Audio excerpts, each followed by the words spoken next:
Hey everyone, so this is obviously a theater channel. I want this to be performing arts in general though, so I want to incorporate other things like music, art, and I have this wonderful friend. Her name is Beret Finken.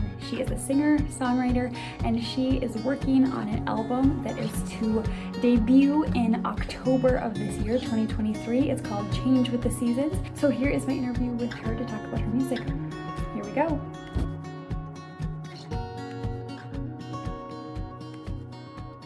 Hello everyone, welcome back to Theater by Mo. I'm Mo, and today I have a very special guest with me. This is my good friend Beret Finken, and today we're going to be talking a little bit about her music, her upcoming album.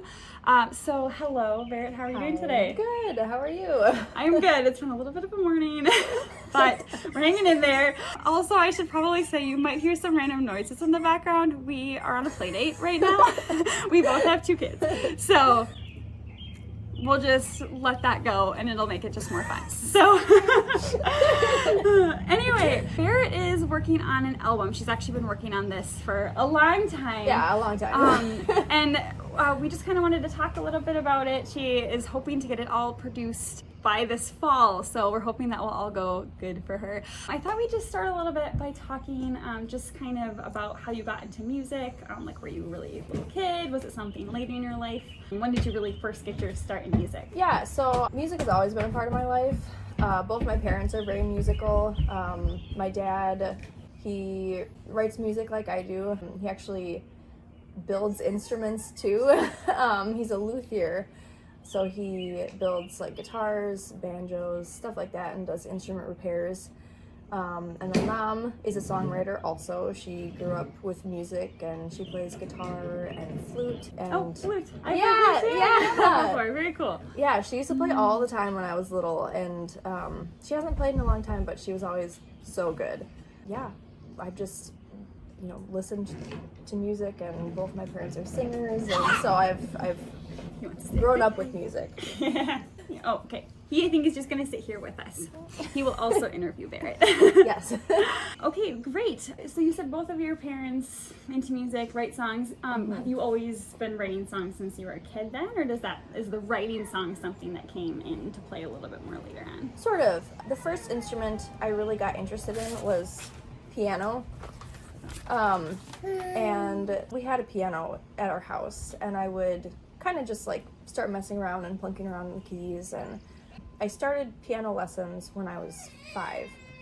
Oh wow. And 5. Yeah. I played piano too, but not till like 2nd grade, so a little bit later for Yeah, me. I think my parents had started me when I was 4, but that was a little too young, so they waited another year before starting me. But after I started piano lessons is when I sort of got more interested in like writing or arranging. I think I started with arranging. I would play hymns by ear on the piano.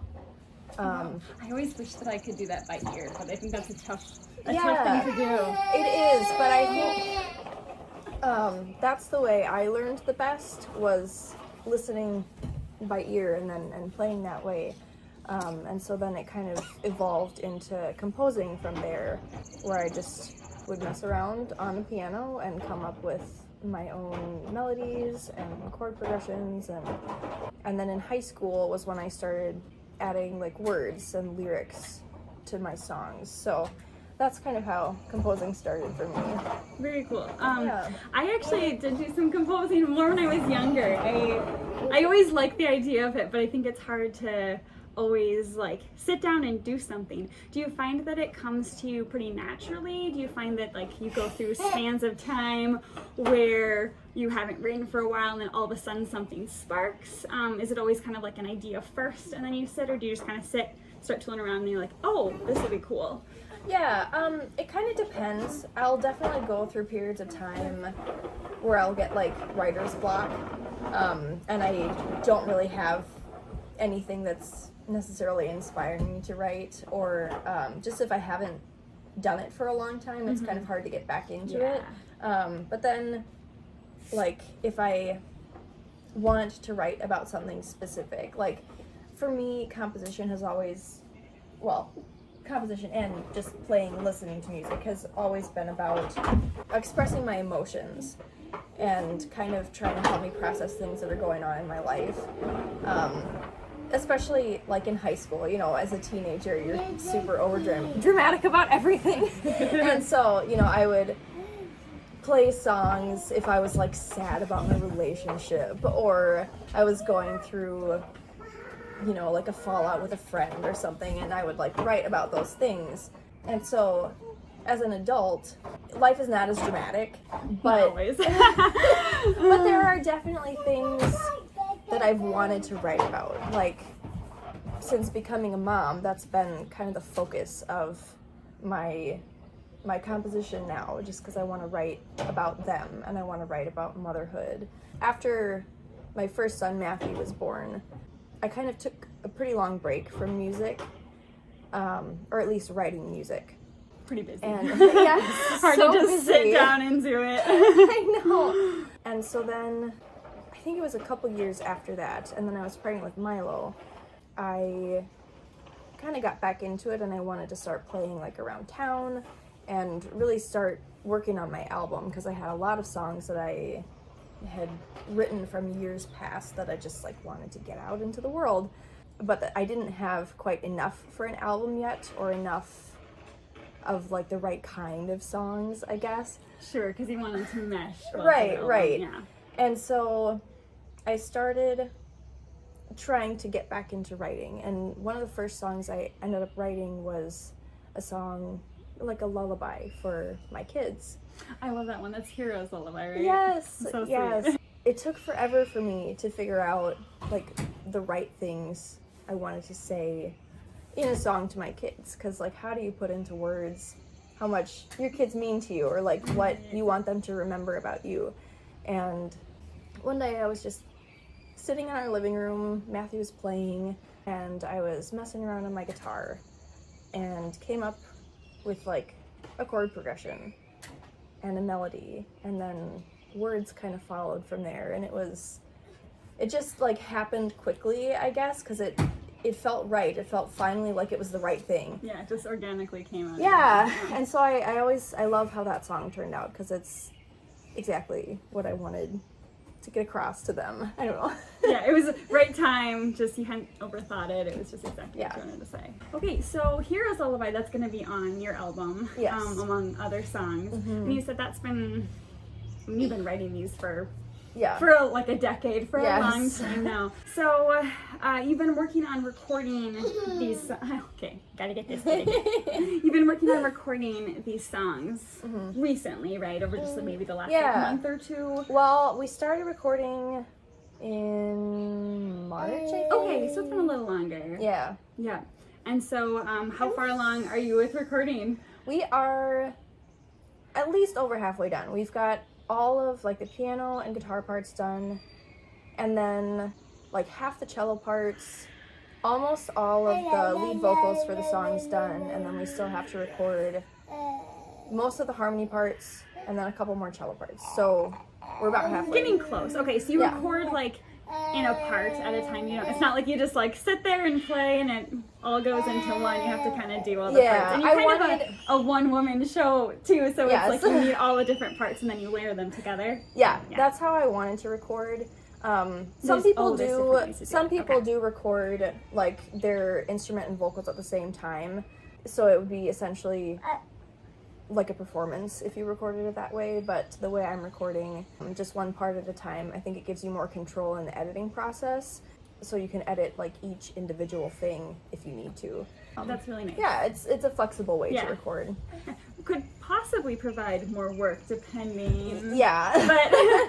But still a cool way to do it. Right. Some people's kids.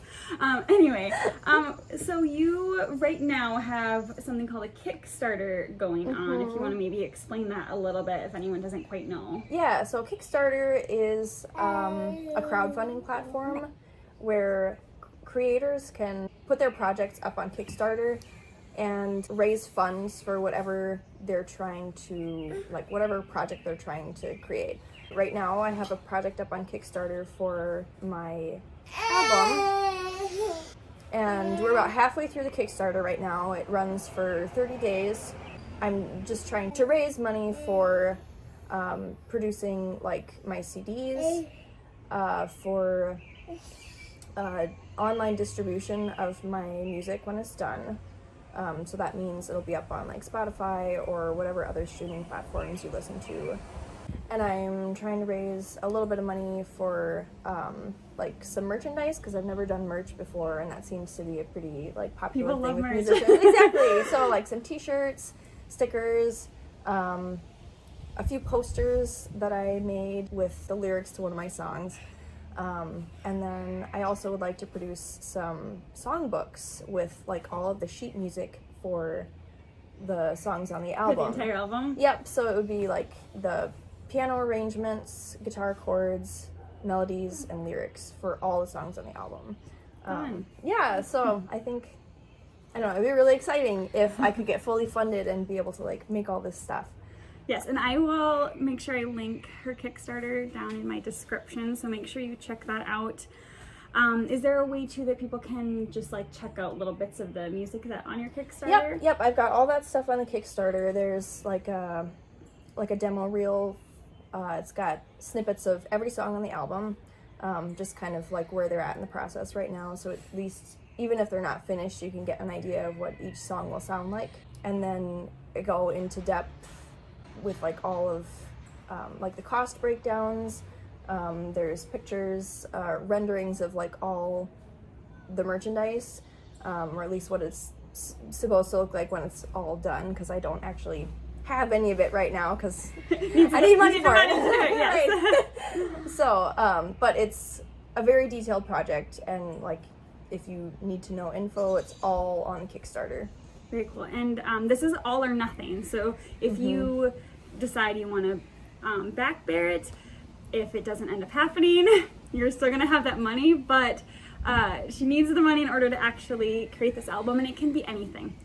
She has different levels where you can get different perks with the amount. There's $15 up to, I don't even know what the top one is. $300. But you can also do $1, $2. You can do any amount. Pause one moment. And the last thing we wanted to mention here is Beret has a couple of shows coming up if you're in the area. So she has one this Sunday, right, at the Coffee Hag. Yep, Coffee Hag in Mankato. From noon to 2? Noon to 2, yep. I'll just be performing a mix of my originals and covers that you probably know. And then you said you have one other one during your Kickstarter. Yes, one more show at Fill-In Station in Mankato on July 7th. It'll be the last day of the Kickstarter, and I'll be just playing more of my originals and covers and stuff. And what time was that one at? That will be, I think, noon to 2 again, I think. Okay, we'll double check, and I'll make sure to put that also down in the description so you can check that out. Well, thank you very much for joining me today, Beret. Make sure you all check out her music, check out her Kickstarter. She's definitely worth it. Her songs are, they're her. If you know Beret, you'll know that they're just like her. They're very nice to listen to sing along to. I really enjoy them. So I hope that this album will happen. So please make sure that you check out the Kickstarter. Even if it's just $1 that you can contribute, that would really be helpful. That all being said, thanks for joining me, and we'll see you all next time. Bye, everybody.